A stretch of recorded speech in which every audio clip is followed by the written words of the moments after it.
Thank you.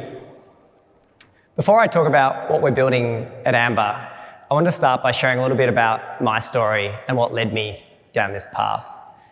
Back in 2006, I was 18 and I went surfing over in Samoa. And while I was there, I got a golden staph blood infection from a coral cut. And I was taken to a local hospital over there in Samoa and sat in a queue of 6 Samoans. And eventually a nurse came and took my temperature. And she said, your temperature is 40.1 degrees. You're likely to die unless you can get antibiotics. And we don't have any, and there aren't any on the island. And it was an incredibly confronting experience for an 18-year-old. Fortunately, I had travel insurance. I was flown off the island to a first world hospital, and eventually I recovered. But I lay in that hospital bed thinking, why the hell do I have the right to a plane to fly me off the island to this first world hospital when the local people don't have the right to drugs that cost just a few dollars? And that experience really made me see the inequality that exists in our world and made me want to do something about it. And so I came back to Australia and I decided to organise the Make Poverty History concert and campaign. I was 19. I had absolutely no experience, no idea what I was doing, just some naive idealism. And that event became far, far bigger than we ever imagined. With the support of some amazing people, we ended up getting Pearl Jam and U2 to perform, and we had 50,000 young Australians that asked the Australian government to increase our aid budget, which they did by a few $1 billion the following year. And when I look back on that experience now, 16 years later, 2 things stand out to me. The first one was that we were incredibly lucky, and I think much luckier than we realised at the time that all came together. But secondly, that has shaped everything that I have done since. It showed me that you genuinely can have an impact in the world if you're passionate about something and put your mind to it. And it showed me that you don't have to accept the status quo. And so I've been passionate about how we move the world to 100% renewable energy for a long time. This is one of the biggest challenges facing humanity, but it's also an incredibly exciting opportunity to transition the world to a better future. And so I've now spent the last 10 years working in renewable energy at the Boston Consulting Group, Tesla, and now at Amber. And when I started, the problem used to be that renewable energy was expensive. But that's actually not the problem anymore. Renewables are now the cheapest form of power. The new challenge is how do we integrate all those cheap renewables into the grid? Because it's not always windy and it's not always sunny. And those cheap renewables aren't always available. And one solution is large-scale batteries to charge up when there's excess wind and solar and then discharge when people need power.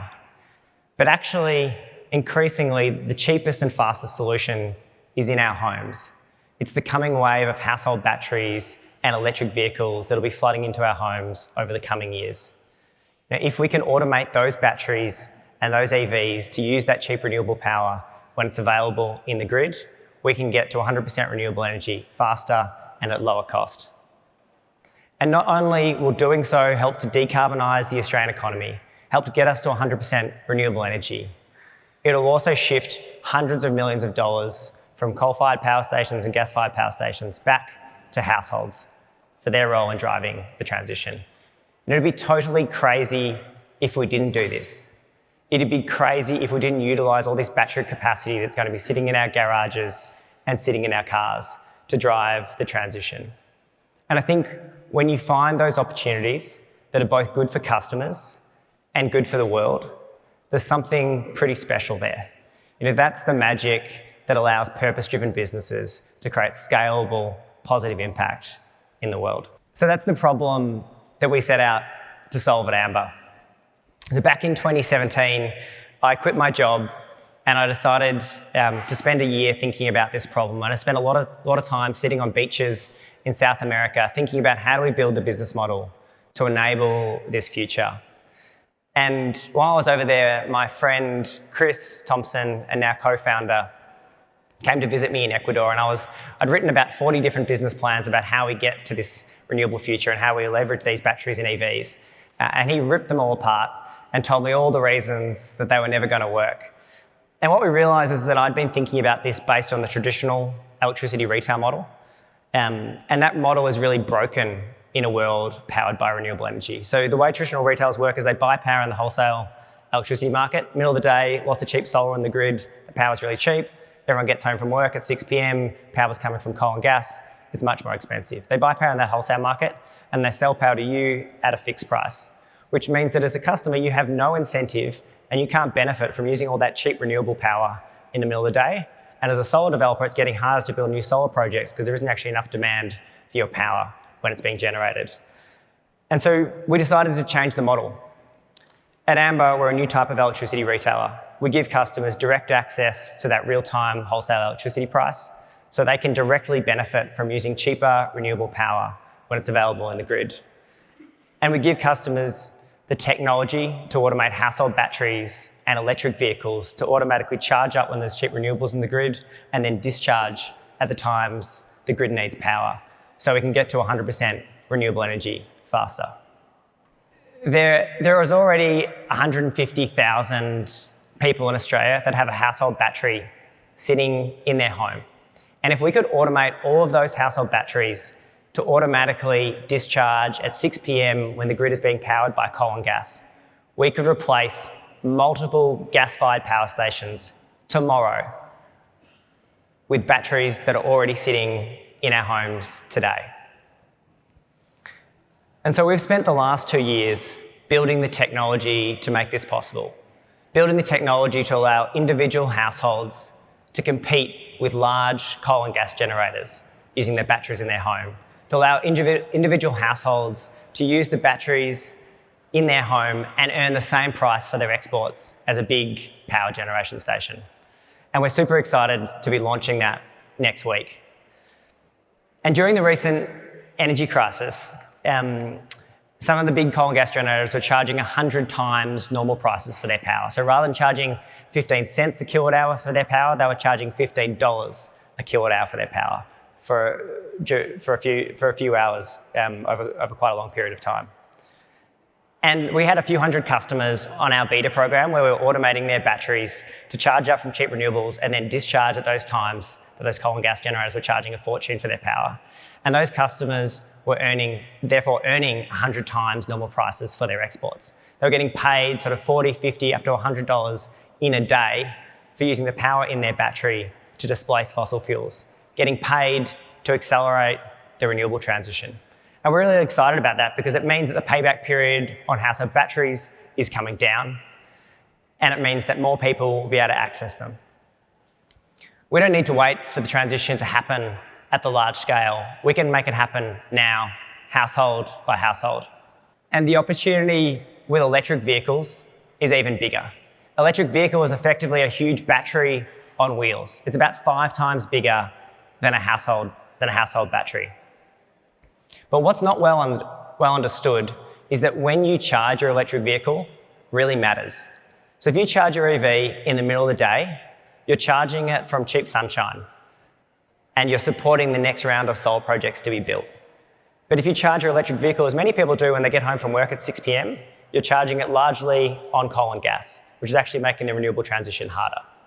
And so at Amber, what we do is we help customers charge their electric vehicles at the times of day when there's lots of renewables in the grid. And at those times, the wholesale price is also really cheap. So it's not only a better way to charge the EV for the renewable transition, it's also the cheapest way to charge your EV. And soon, we plan to release a software to automate all of that so you won't have to think about it. You just put into the Amber app, I want my car charged by 8 a.m. tomorrow morning. You get home from work, plug in your electric vehicle. Rather than charging from coal and gas, it'll automatically find the cheapest, most renewable time to charge your car. And you wake up the next morning and your car will charge at half the price from more renewable sources. And what's super exciting is that soon vehicle-to-grid technology will actually allow you to take power out of your EV to power your home and feed that power back into the grid as well. Which means that people will when buying an EV will mean you not only have a $0 petrol bill, you'll actually get paid to use your electric vehicle to get us to a 100% renewable future faster. Imagine a future where peak demand is not met by fossil fuels, but by millions of electric vehicles feeding into the grid at the same time to power our homes and to power our neighbours' homes. And to achieve the Paris targets, the world needs to halve global emissions by 2030. That means rich countries like Australia need to get to 100% renewable energy over the next 10 years. The scale of the challenge required is enormous. It's possible, but it will require batteries and renewables to be deployed at a scale that we've never done before. And just last week at the AFR Energy Summit, some of the CEOs of the biggest energy companies in Australia were saying, look, that they're not confident that they can install the large-scale batteries, the large-scale renewables at the speed that we need to enable the renewable transition. But the renewable transition that's happening at the household level is already unstoppable. 3 million Australian homes have already got rooftop solar. It's a higher uptake of rooftop solar than any other country in the world. Soon there'll be more generation capacity on households, on rooftops in Australia than all the coal-fired power stations in Australia. We're about to reach that threshold, which is pretty exciting when you think about that.